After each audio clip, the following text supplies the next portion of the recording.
കരുവഞ്ചാലിൽ auto ഡ്രൈവറെ വീട്ടുമുറ്റത്തെ കിണറിൽ മരിച്ച നിലയിൽ കണ്ടെത്തി. കൂളാമ്പിയിലെ പുളിയൻപറമ്പിൽ രാജേഷാണ് മരിച്ചത്. ഇന്ന് രാവിലെ കിണർ വൃത്തിയാക്കാൻ രാജേഷ് തൊഴിലാളികളെ ഏർപ്പെടുത്തിയിരുന്നു.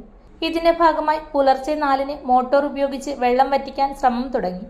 വെള്ളത്തിന്റെ നിലയറിയാൻ കിണർ പരിശോധിക്കുന്നതിനിടെയായിരുന്നു അപകടമെന്നാണ് പോലീസിന്റെ പ്രാഥമിക നിഗമനം.